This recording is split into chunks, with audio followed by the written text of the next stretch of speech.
Hi and welcome to a video update from the Fire Brigade Union here at the Union's annual conference in Blackpool, where today conference has been discussing the issue of police and crime commissioners taking over fire and rescue services. We're joined by Dave Green, National Officer for the Fire Brigade Union. Dave, a lot has come into fruition since this issue was first raised. I mean, the Act is now passed into law. What does this mean for the Union and for firefighters?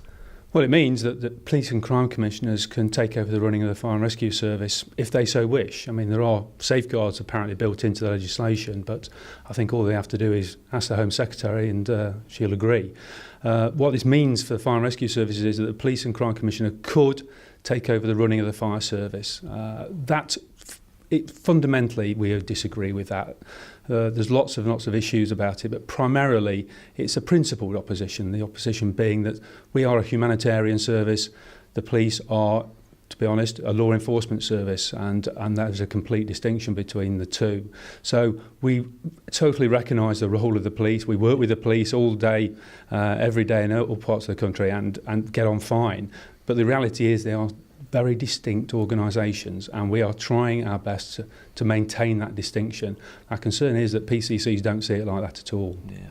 And Rich Williams, FBU in Staffordshire, I mean, you made a contribution to the debate and you gave a specific example of our concerns, some of the concerns that we have in relation to this. What was that?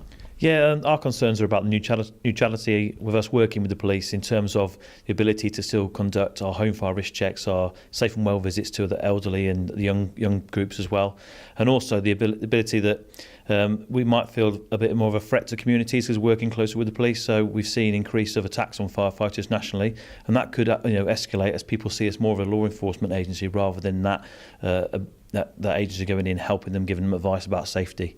So you fear that by firefighters coming under the umbrella of the Police and Crime Commissioner, we could get lumped in with the police, as it were, and that's going to prevent us getting into communities? Yes, most definitely. I believe the only way that Police and Crime Commissioners can make the savings they're identifying are by us doing more police activity, and that is definitely going to put us at the forefront of police work and get us confused in the role that we're operating under now. Well, Dave, Rich has set out why we're opposed to this initiative. However, it's now come into law. I mean, what advice are we given to our brigade officials and indeed to firefighters? Well, the advice we give to our officials all the time is that we have to represent our members, we have to represent the service, and clearly we have to try and protect the public the best we can.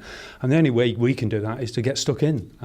We need to talk to the people who have got political influence, and if that's a PCC, then we have to do that. So the reality is that there are probably a dozen, possibly even a few more, mainly Conservative PCCs who want to take over the running of the fire service for whatever reasons they tell us, and we need our officials to get in there and start laying down some ground rules. I mean, the basic ones are about protecting the National Joint Council, the Grey Book, about protecting our pay, about protecting our conditions, about protecting the service, if you like, and the way we operate.